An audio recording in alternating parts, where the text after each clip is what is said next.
Welcome to the Real Python Podcast. This is episode 207. How do you effectively break a software problem into individual steps? What are signs you're writing overly clever code? Christopher Trudeau is back on the show this week, bringing another batch of PyCoder's Weekly articles and projects. We discussed an article about dewarping images of book pages. We both found the piece a good study on decomposing a complex software problem. Christopher discusses an article titled, "Clever Code is Probably the Worst Code You Could Write." Early in a programming career, it's easier to write complex and difficult to read code. The real challenge is progressing towards writing cleaner and readable code. We also share several other articles and projects from the Python community, including a news roundup. What the Dunder PyCache folder is for in Python. What's new in Django 5.1.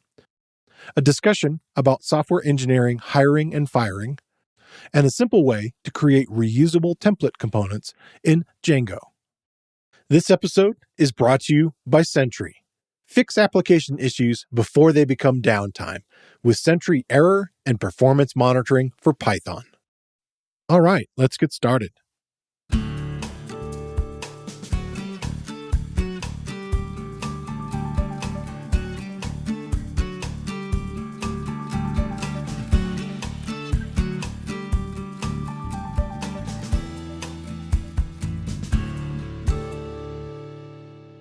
The Real Python Podcast is a weekly conversation about using Python in the real world.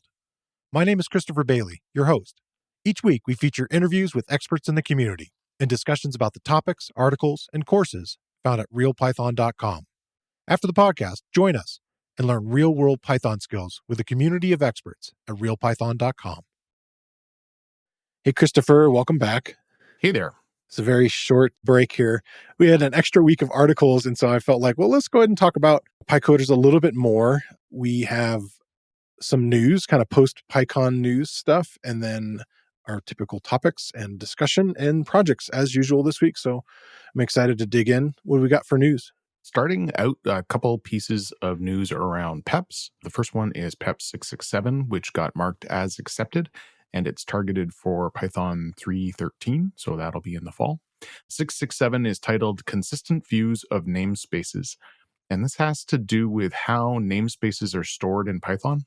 Evidently, in early versions, everything was in a namespace dictionary, whether it was a function or a class or a module, everything was in the same space. And then over time, for performance reasons, this kind of got changed. Right now, if you call locals and you compare that to frame.f locals, you may not actually get the same answers. And this inconsistency is both confusing and has caused some bugs.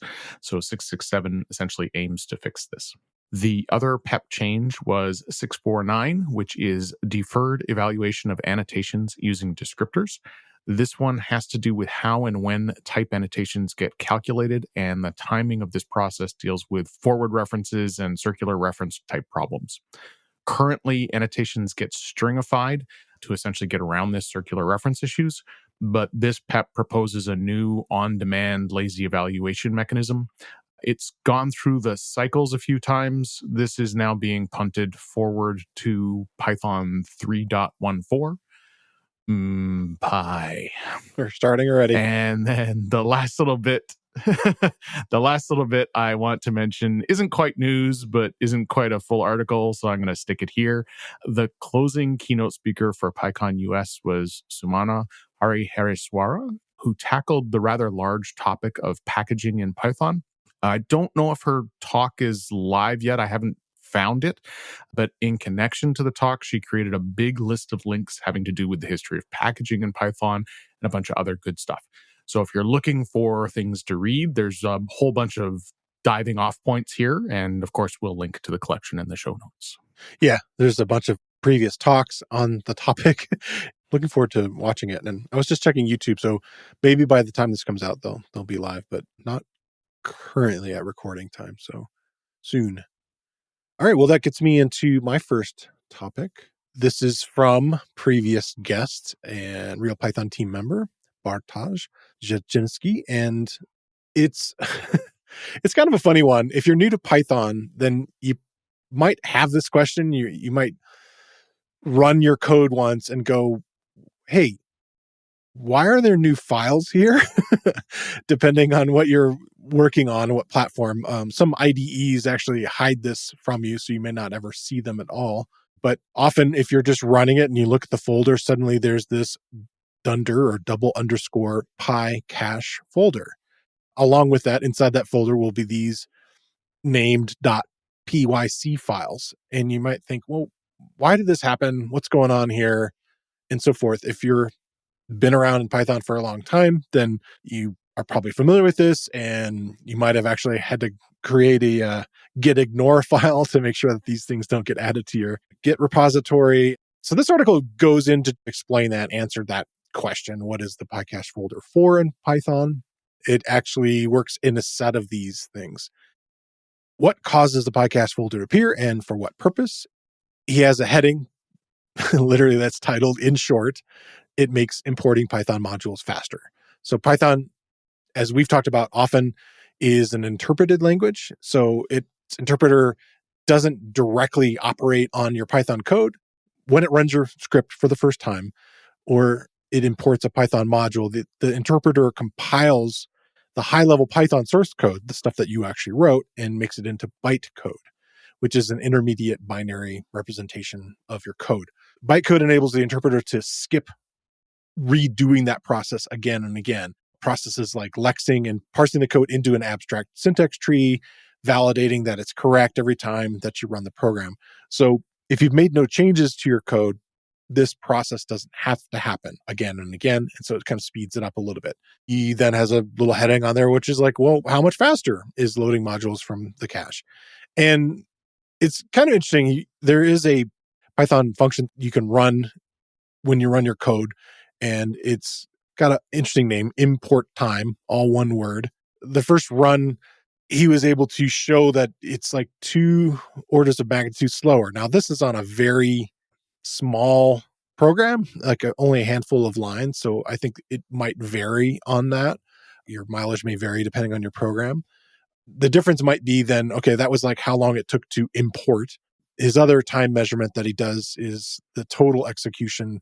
It's kind of nominal. It's not a huge change. Realize that this is done, again, in the process of parsing and lexing the code and creating it.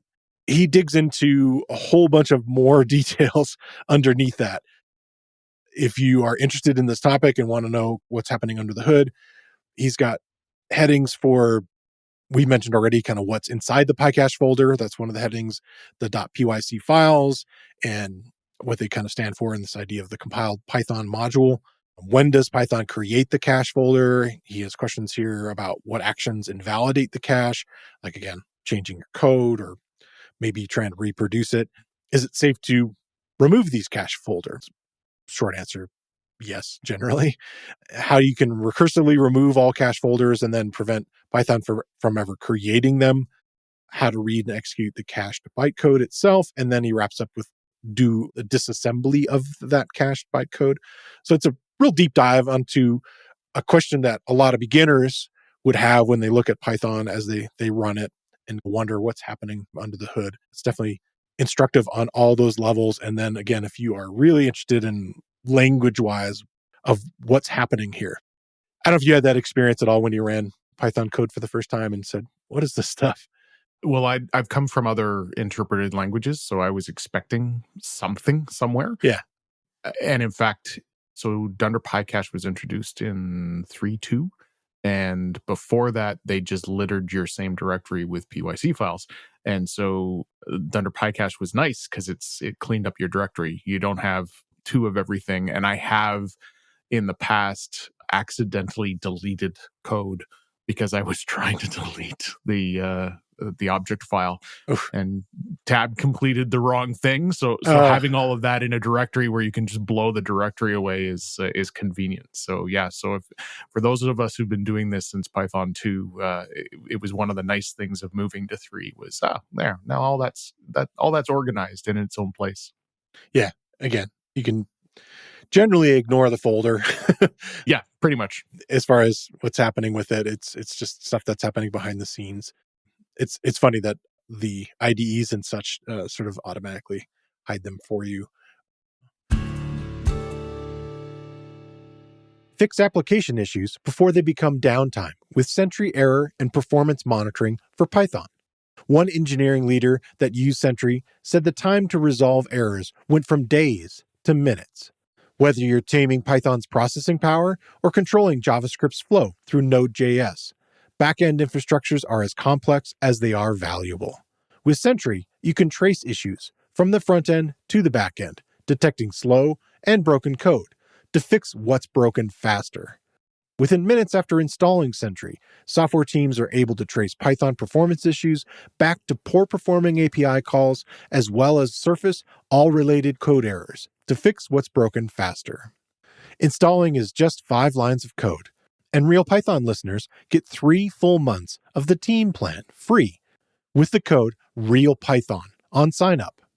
That's RealPython with no space. Check it out at Sentry.io. So what do you got next? Well, software just keeps rolling along, and included in that is the next version of Django 5.1. The alpha for this release just came out, and I've got a good summary article from Jeff Triplett on what is included in this new release. Although Django uses release numbers that look like major minor, they're actually closer to a calendar pattern, so what goes in the next release is mostly what's ready in time for that release. 5.1 doesn't really have any huge changes, but there is some good stuff in here to look forward to. A big selling point of Django is its ORM, which is a class-based abstraction for databases.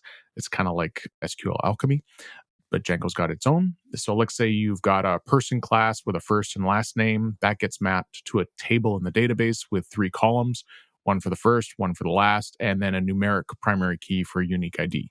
So to go along with this ORM is the Django admin, which is a web-based tool that is built using Django to administer these kinds of ORM classes. So if you want your person class to be in the admin, you create another class, which would be the person admin class, and you set up a few attributes to indicate how the class shows up in the web page. So one of these attributes, I'll get there to the change in a second. It's the background. One of those attributes is called list display, which takes a tuple, and that tuple determines what columns show up in the listing on the page. So if I go to the person page, I see all of my people. And if I don't define list display, I just get what comes out of under string. If I do define list display, then I can have the attributes like first name and last name showing up on the page. Okay, so that's the background. The new feature is that this attribute is now going to support dereferencing. So say you've got a person class that has a foreign key to the person's father. With the new feature, you can now reference the relationship to populate columns. So you could have the person's father's first name in a column on the person page. This kind of dereferencing is actually supported in a whole bunch of places in Django. Just up until 5.1, it wasn't supported here. And so a lot of people who were writing Django admin classes had to sort of do little hackish extra stuff or do it manually. And now it's going to be built in. So that's nice. I find I use this, I do the manual version of this all the time. So having it built in is going to save me code, which is always what you're looking for with features, right? Another key part of Django is the template engine. The engine supports tags that perform actions or that get replaced with information. 5.1 has introduced a new tag that is going to make it easier to deal with URLs that have query parameters in them. So if you've got the little question mark, foo equals bar kind of thing, this tag will help you deal with that. And it allows you to treat those parameters as sort of an object. So if you need to take those parameters and pass them to a URL or re-add them or change them in a new URL, this little tag will help you do that. And essentially what it's going to do is save a whole bunch of the parse this and then redisplay it kind of stuff. So again, nice little shortcut. And then the last feature that Jeff talks about is the login required middleware. When you visit a URL handled by Django, Django maps that to a function or a class which outputs the resulting content, typically a web page. If you're doing an API, it might be something else, but typically a web page. So these functions and classes are called views. And if you want to put a view behind an authentication wall, the default to do this is you decorate it with the login required decorator. And then Django takes care of forcing to check whether or not the person's authenticated. For a lot of sites, more pages have to be behind the authentication wall than aren't. And so there's always this potential flaw of having to remember to decorate every single view. Otherwise, you might accidentally not put it behind the auth wall. So the idea behind login required middleware is it sits in front of a view. And as its name implies, it basically turns it so that all views now must be logged in. So to go along with this new middleware, there's also a new decorator that's called login not required. So that essentially this puts it on its head. So if your site should be behind the auth wall, using this middleware and then marking things that aren't needing login is the safer approach. So security by default, essentially. Okay. So there's lots of other bits and pieces, and Jeff closes out by linking to the Django 5.1 release notes. So, you can go in there and go spelunking for some of the smaller stuff as well. But 5.1 is a intermediary release, so it won't be part of the long-term support package. So the .1 releases don't tend to have a lot of changes in it, but there's some neat little stuff in here that it'll make worth upgrading. Do you feel that would save some effort on your part, that the public usually only needs like 2 or 3 of these pages viewable versus like the organization should be able to have more? I'm more concerned with the developer mistake.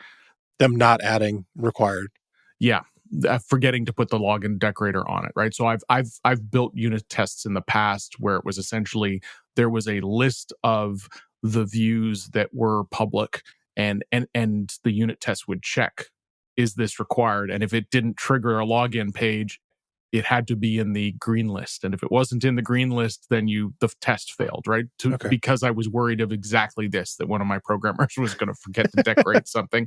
And then the next thing you know, you're exposing stuff that's not supposed to be, right? So, and in fact, this is one of my complaints. I haven't played with it in a while, so I should be careful with this. It may have been fixed. But one of my complaints with some of the permission stuff in the DRF is the same kind of thing, that it's sort of this, the default is allow, and I would much rather the other way around. The default should be not allowed, and then you should have to go through hoops to say this is public.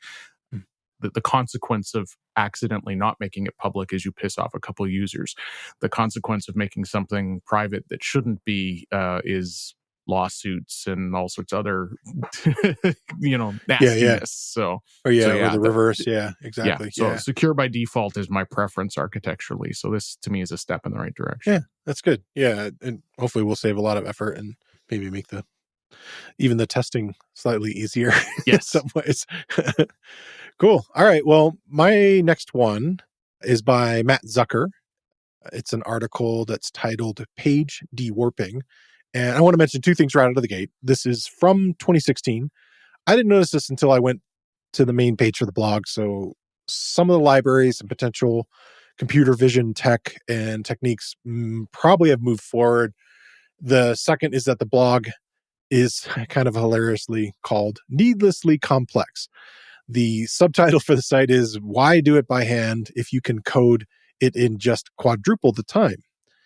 So the story that kind of precedes the whole article is his wife came back from the library with a number of images where she was taking pictures of books, and the images were significantly warped due to the curling of pages. Like if you laid out a book on a table, which I think a lot of us have done, to just take a picture of something, if you don't have help with that, you end up rarely getting them to be flat. And so the page, as you look at it, maybe taking the picture of the right side of the 2 pages, starts with the page being a little closer to the camera, and then there are these subtle curves down to the right where it's further away. The text will kind of be along those curves, but it's kind of interesting because the top of the page will have a very subtle curve that's different than the bottom of the page. And so there's a lot of sort of ideas that have to go through your head of like, well, how would I solve this problem of like dewarping? It's not just one single pattern that's following. And so this, for me, is a very interesting read about process of how to solve a problem, which is a huge part of programming. And so it's really kind of fun to watch this person go through all the different steps and sort of think about like, well, number one, this is roughly his process. Number one, hey, start with research. I'm sure other people have tried to solve this problem. And so I'll share some of that in a second, but then he goes into the next step, which is just break apart the problem, the decomposition of it, and then trying novel approaches or naive approaches, different ways of doing this stuff, and then look at the results and figure out how to sort of improve and kind of that whole cycle. The project is on GitHub. I think it's helpful to look through it as you go through the process. It's readable, in my opinion, which makes it a fun project to follow along with, to kind of see the process as it goes along. For the research part, he looked at Dan Bloomberg's open source image processing library, which is called Leptonica. He also mentions an article about a team who won a dewarping contest. And I think it's hilarious that my computer constantly wants to call it a dwarfing constant instead of dewarping contest. So they had a winning CTM method, coordinate transform model. So between the Leptonica library and the CTM method, he's able to get a bunch of ideas of like, well, how do I do this? And how do I create these coordinates and think about it? I really don't want to dig into those details. It's covered very well in the article. And if you're interested in that sort of stuff, it's a deep dive into dilation, morphology, and transformations and all that kind of stuff. He shows images of his process as he's working through it with graphic overlays to illustrate how the words and letters and individual characters are being moved and repositioned and reprojected. But some of the steps are like, okay, obtain the page boundaries, detect the text contours. Again, the top versus the middle versus the bottom of the page, follow these different curves and so forth. And then how to assemble the text into spans and etc. So he provides stats about how the program worked on different example pages. I think that's really cool. He also includes the GitHub, inside the GitHub repo, those example images, so you can kind of practice on your own with them too. Kind of some fun notes, again, that might have to do a little bit with the age of the article. There are some complaints about Pylint. Again, this would be a much older version. And then there's also some ruminating about Emacs. As I've said, I'm not that familiar with computer vision outside of using some of the libraries, like the one that I mentioned last week, which was for the Raspberry Pi scanner. I think it's another interesting foray into a topic that I'd like to learn a little more about. And again, what I found taking away that I wanted to share was mostly, hey, this is a cool process of taking these steps, planning it out. And I think there's a lot to glean from that, just to grab as main ideas of like, well, how should you solve problems? And that's, I think, what his blog is really about. As I was talking about this article with my wife, which I often do to kind of act as a sounding board to like, am I thinking about this right? And so forth, which is nice that she'll listen to me prattle on about Python. She mentioned to me that I'm not beyond creating things from scratch to suit a particular need. And I had a recent experience where I did 3D printing. We got this gift from my brother-in-law, her brother. It's a clock that is designed to hang on the wall, but it has a wall wart adapter. And so it's kind of silly because the minute you hang it, it's going to be tilting sideways. So we decided that we're going to like set it on a counter, and every time the dogs run by, it falls over. And so I decided, well, to get this thing to sit on the table properly, I looked at different solutions on Amazon and so forth and was like, I'm just going to build this thing. It's going to be so much easier. So I created this 3D model and printed it out. And regardless of the fact that it took me so much time to like remember how to use this software, maybe 24 hours to print because I have a slow 3D printer, I'm not beyond scratching my own itch here and building something from scratch. But how often, I know you have created a handful of other software applications that are similar to this, where you're like, I got a problem to solve, and maybe it'll take me quadruple the time to build it. Yeah. I guess it's the difference between doing it as a utility and there's joy in solving the problem. Exactly. Versus doing it at work, right? And one of the things I try to coach developers that I've worked with, it's like, oh, we'll automate this. I'm okay. All right. So how long is it going to take you to automate this? Oh, it'll take us 3 weeks. I'm like, okay. How much time is it saving? Oh, well, it takes us 5 minutes once a week. Oh, okay. So how many years would it take before those 3 weeks have been bought back, right? So developers very much like because it's what we do. It's like, oh, I'll just automate it and I'll never have to do it again, right? But there's always a bit of that trade-off. But yeah. One of the things I like about this article, most content on the web about programming is step-by-step tutorials. And that has its place. Don't get me wrong. I'm not dishing on that. but that's sort of like first year kind of education stuff. Right. And there's a lot of value in it, but very, very little time, even in your formal education, and very little articles are written about like the idea of how to decompose a problem. And most of us, I think, we get to it through trial and error over time in our careers. But to actually watch somebody go, okay, well, I tried this and this worked and this didn't work, and this is why I tried this next. I think there's something like there's a base educational value there in trying to see how that works. I think it's hard to write about that stuff too. Like, I think it's Yeah, a very different process to like think about, well, how did I think about this, Yeah, well, and few people are willing to do it as well, because we're all supposed to look brilliant, and this is the result, and isn't the result beautiful? And admitting that I went through these first three things and they failed miserably. There's folks out there who do it, but it's I think it's less common, right? So yeah, I think there's a lot of value in sort of seeing this.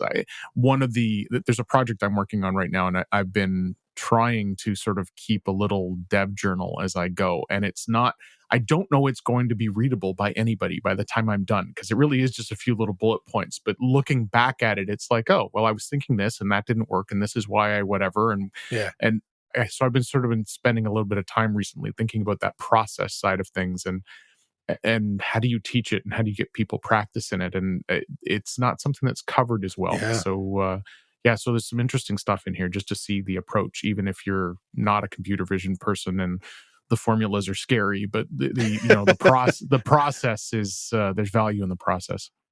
Yeah. And I mean, there's nice references there where you can kind of dig in deeper, but it's that was the fun part of it. He's a engaging writer on that point. So right. This week, I want to shine a spotlight on another Real Python video course.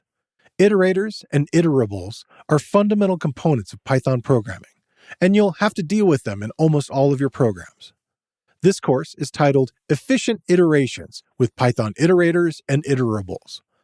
It's based on a Real Python tutorial by Leodanis Pozo Ramos, and in the video course, video instructor and my co-host Christopher Trudeau teaches you how to create iterators using the iterator protocol in Python. Understand the difference between iterators and iterables. Work with iterators and iterables in your Python code. You'll use generator functions and the yield statement to create generator iterators. And you'll build your own iterables using different techniques such as the iterable protocol. I think it's a worthy investment of your time to learn how Python's iterators and iterables are two different but related tools that come in handy when you need to iterate over a data stream or container. And like most video courses on Real Python, the course is broken into easily consumable sections. Where needed, it includes code examples for the techniques shown, and all Real Python courses have a transcript including closed captions. Check out the video course. You can find a link in the show notes, or you can find it using the enhanced search tool on realpython.com.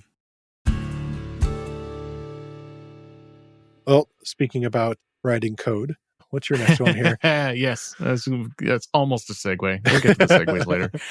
My next article is a post from a site called Engineers Codex, which specializes in writing about the process of coding. The article is called Clever Code is Probably the Worst Code You Could Write. The title pretty much says it all. We're done. Time for discussion. No, I'll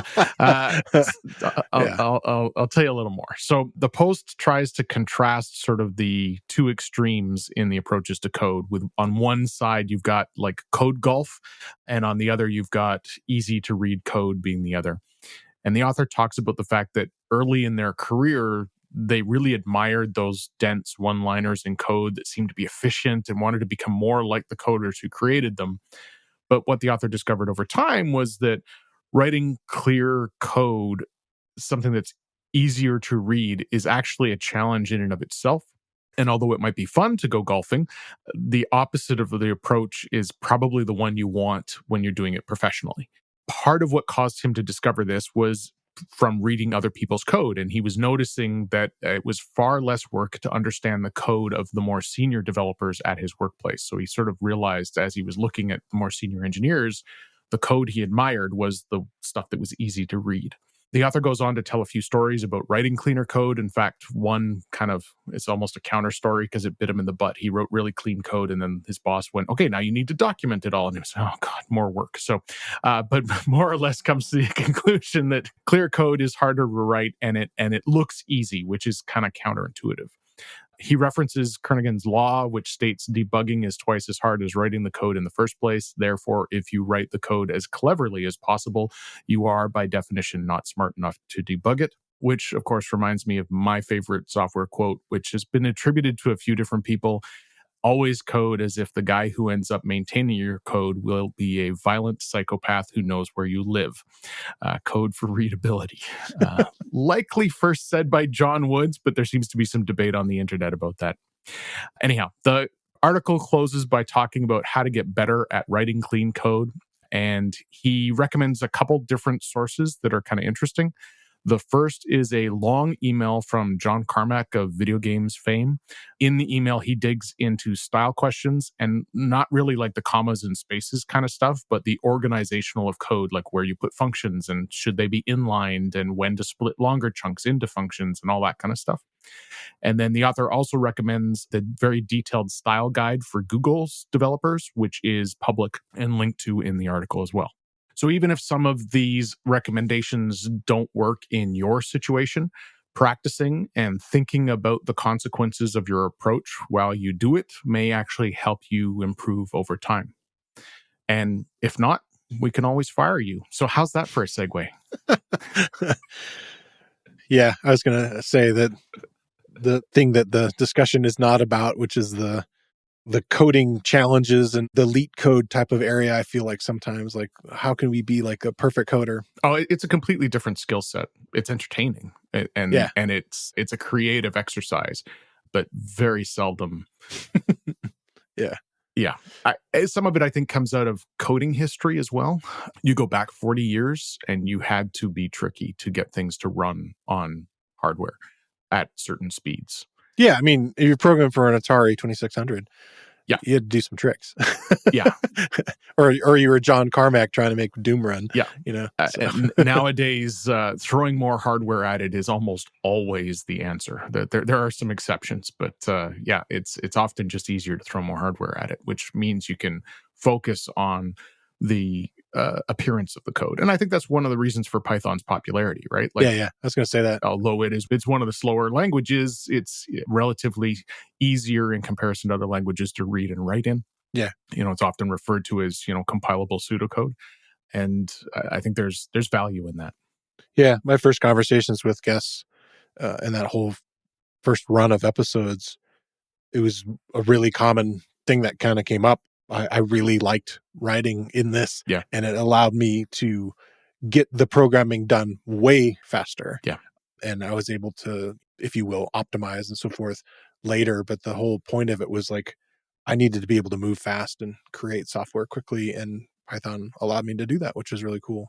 So yeah, our discussion this week that Christopher was alluding to is titled Software Engineering, Hiring and Firing. And it's an article on Ed Crew's personal website. Ed shares his perspectives on what goes into both ends of this employment process. He strongly stipulates this is not about getting your first software job. He shares in that, though, how he got into programming from being a self-taught web developer in the 90s. And before the whole web development was a thing that you could get a degree in and so forth. Today, junior developers have this whole thing of like, they have to prove themselves as suitable, doing these leet code challenges and things like that and so forth. Once you're 5 to 10 years into a software career, none of those approaches are used in the hiring decisions. And he mentions that the majority of small to medium software companies and job vacancies require really experience more than anything. And in fact, there are no vacancies for the super junior people coming right out of school with 3 years or under in their belt. They tend not to typically use the filtering method. So after that sort of preamble, he digs into firing. He uses the quote unquote friendly term of being made redundant. I'm not a fan of that term whatsoever. He digs into how redundancy keeps really the average employees. You might be crying out, why me, in a group of redundancies? And it's mainly because you were there He talks about different processes and how a lot of this is thought about in an organization. He digs into LIFO, last in, first out, versus first in, first out, and why that might happen one way or another. Like if you were recently hired, why you might more likely be on the chopping block, whereas people that have been at the job for a long time might be looking to be asked to take the package and leave. He digs a little bit into prejudicial firing, the prejudice being, oh, maybe they're all from a different country and we could close that office or something like that. It may look prejudiced in other ways. He talks about that a little bit and wonders the question a little bit, like, should you fight for your job? In his opinions toward that, and maybe you should look toward the next thing, which is hiring and getting hired. This is a weird thing for me. Like, we'll talk about our experiences in a minute, but it was strange to me that the easiest way to get a pay raise in almost all of the software industries is to change companies, which is kind of sad. And this whole idea of getting a promotion mainly is just through changing companies these days. If you've been in your current job for over 10 years and you don't have a big like internal promotion or changes to your role, it looks really bad on your resume or CV.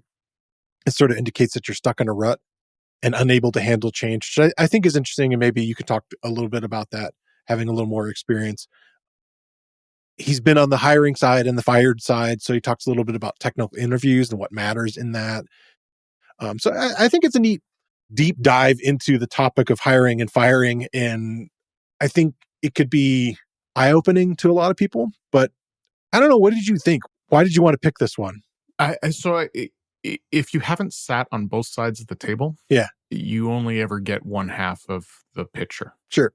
And so having been a manager and actually having been hired as a manager whose primary directive in the first 6 months was to restructure a department 4 times. Wow. I have spent a fair amount of time on both sides of those tables. I've been let go, made redundant twice. So there's something here. And I think as you get further on in your career, this becomes more and more common. And I think for folks who are just not necessarily starting out, but haven't had the sort of the breadth of that experience, there's a lot of, I guess, misconceptions and stereotypes about how it happens, how things are thought. It's really, really, really hard, particularly if you've been let go, not to take it personally. Yeah. And 9 times out of 10, it has nothing to do with you. Even if it is that 1 time out of 10, my answer to that is always, okay, well, is there something you think that you can learn from this to do better in the next time?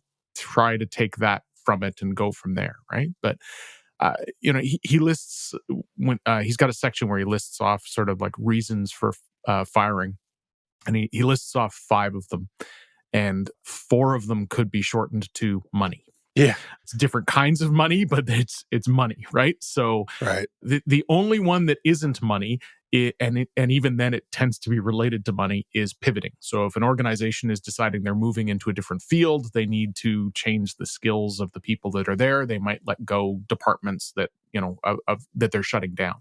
Yeah, like Apple pivoting away from making a car or whatever. Exactly. Yeah. But fundamentally, that's also a financial thing, because there's probably a financial reason why the company's pivoting, right? Yeah. A redundancy to mergers. This is one of the ways I got hit. Company I was at got bought. I've told this story a couple times on the podcast, and they had no desire for the Toronto office, right? Like they were not trying to buy the developers. They were trying to buy the software property. That was all they were interested in. And that one's a little easier because like when the entire office goes, it's easier not to take it personally because it's you and you all sort of go down with the ship together. Yeah. One of the ones that can be a little scary is things like share price. So if the company's public and the C-level wants to muck with the share price, or if the company's private and they're trying to get the company bought, and this is how the first time I got laid off, they will lay off a whole bunch of people in order to make the books look good. It tends to cause the books to look good for about 2 quarters, and then it starts to go downhill from there. But those 2 quarters are enough to often boost the share price and sell the shares or get the company bought, right?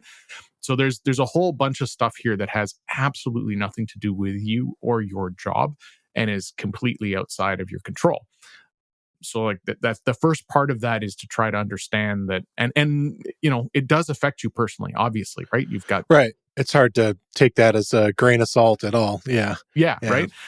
So it's not that you should be completely stoic about it. Of course, it affects you, and it's a hard thing, but do understand that it isn't necessarily about you personally.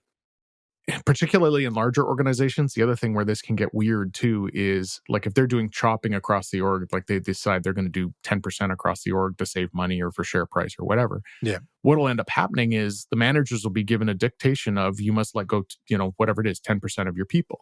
Well, if one department has nothing but A players in it, and one department has nothing but C players in it, and the C-level person says, the CEO says, chop 10%. Well, some of your best players are going to go because the department with nothing but your A-level players in it is going to lose 2 or 3 people, just like the scraping the bottom of the barrel, right? So again, when it affects you, it can feel very unfair because you look around and go, well, they just gave me a raise, and they said I got good reviews, and there's Right. that person over there who wasn't, and why am I fired and they aren't? Well, it could be something as silly as you were sort of talking about the remote office, right? The geographic kind of answer. It's okay, well, you happen to live in that place, right? So Right. Yeah, the Google Python team thing was one that he mentioned. The yes, yeah, idea, like, we're going to hire developers from quote unquote cheaper countries, yes, and yeah, fire the US ones. So yeah. Yeah, and that's changed in the last 30 or 40 years as well, right? So there was a real big shift in the 90s that way. There was a lot of motion in that direction. And some of the places where jobs were outsourced to have now built a middle class because jobs were outsourced to them. And although they are still cheaper, they aren't as significantly cheaper as they used to be. And so even that dynamic has changed. yeah. I wanted to ask you about the hiring thing. Sure. And I kind of watched it indirectly. And I don't know if you agree with actually multiple things. Is there a time where you should fight for your job, or does it make sense just to really look forward to the next thing? Because, I mean, there's a lot of people that are trying to be righteous online about being let go or whatever, the layoffs, whereas his feelings are to point you in the direction, just look for your next thing. But at the same time, when you're in an organization and maybe you aren't getting the raise or you're not getting the promotion or whatever, I felt like his opinion was like, keep applying in the background at all times. And maybe I'm going a little too far into that, but I thought it was interesting. But I haven't seen numbers recently, but every time I've heard, it's always been consistent over my career that like the average lifetime of a job in our industry tends to be around 2 years. Now that doesn't, it's an average. There's plenty of people out there who stay in the same place for 10 years. Right. But there's a reason too, is because there's a whole bunch who are staying for 1, right? Yeah. And a big driver behind that really is the pure financial thing. Like I can count on one hand after a severe construction accident how many raises I've got in my lifetime. All of my salary increases have been by moving jobs. It's sort of a reality of how our economic system is set up, right? No organization is going to look at, say, what the or let me rephrase that. There are a couple out there. Very few organizations are willing to look at what the current market value is and go, oh, we have to pay every single person who works here 30% more because that's what happened to the market. No CEO is going to sign off on that, right? So Right. we hold on to these people, and the ones who yell loud enough, they will get a bit of a raise, and we'll increase the salary of anyone we hire in. And you end up in really weird situations there where you can have like some junior who has 3 or 4 years under their belt, making more than the senior developer, which tends to cause the senior developer when they find out to leave because they're angry, right? So exactly. This is just the economic reality of it all. I thought maybe you could focus a little on the technical interview part, which I think is interesting because I feel like he spends quite a bit of time, kind of talking about that idea. I don't know what your experience is with it, and if he's overweighting it one way or another. It's kind of hard. The technical interview process is partially a cultural phenomenon. And what I mean by that is Every once in a while, some company we respect says, this is what our process is. And then everybody goes, oh, that's a great process. And so for like about a decade, everyone was asking, how many ping pong balls can you put inside of a 747? And finally, Google, who does all sorts of data, went, oh, you know what? It turns out that the correlation between people answering this and being good coders is 0. So we'll stop asking the question. But because Google was big on those kinds of brain teaser type things, it became sort of the industry norm for a long time, right? And so these things shift. And so so part of the problem with it is, the experience is different in large organizations versus small organizations. The experience is different from manager to manager. Personally, I don't believe in giving people homework. Yeah. Because if you're applying to multiple jobs, I don't think you should have to do 5 hours of free work for me, because then you have to do 5 hours for everyone else you're applying to, and that just doesn't seem fair. The fact that I don't think that's fair doesn't mean it isn't happening a lot. Yeah. My personal mechanism is I want to have a conversation with somebody along the lines of the same way I would in reality. So I put a problem in front of them. Usually it's one I'm working on. And I go, what do you think? And then we talk about it and we design it the same way that I would with one of my peers about some problem we're solving. Yeah. That is my personal interviewing style and preference. From what I understand, I am the minority out there. Is it because of the simplicity of that thing, the homework assignment? I wonder, like, if it that's an easy way that I can just sort of throw work at them. Part of it, he gets into this a bit in the article. Part of the problem is the filter. So because I've mostly worked at smaller locations, I am able to do this a lot easier, right? Because we aren't getting 100,000 people applying for a single job, right? Right. And so the filtering process at smaller places tends to be easier. If you're at a FANG, they are going to have to be very rigid about what their front door looks like, because everybody thinks they want to work there, right? I don't generally like handing a whiteboard marker to somebody, because this isn't how you really code. But there have been times in interviews where, particularly with things like co-op students and things like that, where I'm having some of those conversations and I'm smelling, it doesn't seem like they can even do something simple, that I will hand them a whiteboard marker and ask them to write like 3 or 4 lines of code. I'm not trying to get whiteboard full. I'm trying to see, okay, wait a second, just how junior are we here? And so like I'll go to that level. The homework problem is trying to do that. They're trying to set up the filter. The couple times I've done it, what I always found really, really frustrating about it was not only was it time, I got 0 feedback. And to me, if you're going to do it for it to be fair, you should tell me why you picked the other candidate or why I didn't get through the filter, because how else am I going to learn when all I get is being ghosted after I've spent the 5 hours? Was I 90% there and there was somebody who was 95% there, or was I 10% there and I'm way off the bat? Or are you just taking my ideas as free labor? So it feels very unbalanced to me, but it is very common. Yeah. This is also why I've always, folks who are new to the field or trying to get jobs, I always go participate in open source, because that to me does the same job. You point me at your GitHub portfolio and I can look at your coding style and I can see, and none of that is costing you any extra time over things you weren't doing anyways. Right. So I personally prefer that process, but like I said, it's the other is unfortunately common. And again, I think it's a cultural thing. 10 years from now, there will be enough people saying, hey, turns out that asking them to do free work doesn't get us the best people, because the best people can say, screw you. We were talking about this off air. You'll hear with actors who've been around, who've had starring roles before, that they're insulted if they're asked to read, right? Like you've seen my stuff. Why do I need to audition, right?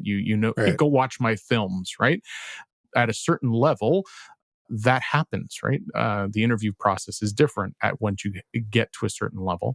But the question is, when you're not at that level, how do companies filter? And there will be some other cultural shift sometime in the next 10 years, and it'll be something else. And you kind of have to play the game, unfortunately. Yeah, I feel like the one-on-one sort of interview thing is always the one that tells me the most, on both sides of it, am I going to fit for this job? The whole, do you have questions for this company? Yes. Why is this position open? And things like that. I think you mentioned this also, the idea that there are many industries where the first job is the hard one. And then from there, hopefully it's word of mouth and you're kind of making the connections and you're building up and going from there. And the music industry is definitely that. I mean, as an individual musician, it's how you get into other bands and things like that. As a consultant, that's how I did it. As a technician working on the road, as a recording engineer, that's how I did it. And then finally, that's how I got the job as a teacher, at the recording school. It was all that stuff. I've had 7 or 8 jobs, not counting like the consulting projects type stuff. And let's call it 8. I'm pretty sure 6 of those were through a network. 1 was through a headhunter and 1 was cold. Yeah. Right. And that ratio seems to be pretty typical from people I talk to. Right. So again, that makes it brutal for the people trying to get their foot in the door. But this is why things like meetups and working on open source and that kind of stuff is good for folks who are trying to get their foot in the door, because meeting people and the social aspect is how you find out about jobs. And it also allows you to break certain rules. Right. So I hired a developer once who did not speak the programming language we were using. And I had worked with him before, and I knew he was interested in picking this language up, and I knew he was capable. And so I was able to skip through all the HR crap and just went, this guy's good, talk to him, and we got him. And if he had applied through the front door, we never would have, he wouldn't have even ended up on my desk, right? So, the network makes all the difference with that kind of stuff. Yeah. I think it kind of takes us into projects. I have a pretty short one to mention here. The project is titled Metronomes. It's by Evgeny Blinov, and he goes by Pomponchik on GitHub. The library offers a kind of an easy way to run regular tasks. You give it a function, you tell it how many seconds you want it to run, and then you just let it run. Step back and don't interfere with it. It has logging at the start and the end of each operation. It features error escaping, thread safety, and support for cancellation tokens. The GitHub page has a nice quick start, examples of using it with and without logging, error escaping, and so forth. One interesting thing is, as a note, as you go through all the different examples of all the features I mentioned, they have a nice little thing on the end of it, which is just how they recommend using it. And they say, we recommend that it would work best in sort of a context manager mode and without having to manually start and stop it. So I thought it was a nice little library for that. So what's your project? I seem to be on a Django kick this week.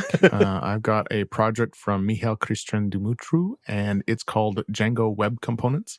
The concept here is when you want to abstract away a reusable part of a template. So say you're using something like Bootstrap that has loads of divs and nested stuff in order to produce something like a card layout. This library helps you write a sub-template that you can then reuse and not have to remember all those nested divs.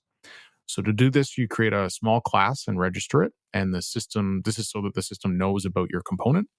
And then one of the attributes of the class is the file name of the sub-template that contains your abstraction. The registration process automatically creates a Django tag for you. So in my card example, in Bootstrap, you have like cards.html file that contains all the Bootstrap divs and some placeholders for where things get filled in. And then you just essentially import the components library and say you want to use cards, and you go from there. Essentially, what this is doing is abstracting away the ability to create custom tags, allowing you to do it by defining the reusable part of the HTML rather than going through the full manual process of creating your own Django tags. Documentation's pretty comprehensive. He gives a breakdown on a couple of different style approaches, the pros and cons between them. So there's lots of good stuff there. If you're finding you're writing a lot of custom template tags in Django, or you've got a lot of boilerplate in your HTML, this library might actually help you get a little more dry. So it's worth checking out. Cool. All right. Well, thanks for bringing all these articles and projects this week, Christopher. No worries. I get next week off, right? This is true. I will see you in 2 weeks. Perfect. See you then. All right. And don't forget, installing Sentry is just 5 lines of code, and Real Python listeners get 3 full months of the team plan for free with the code RealPython on sign up.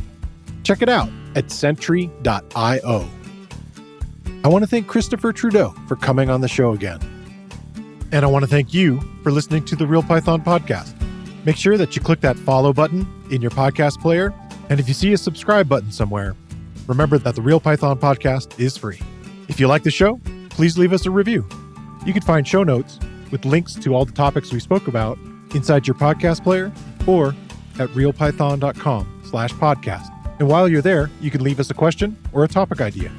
I've been your host, Christopher Bailey, and look forward to talking to you soon.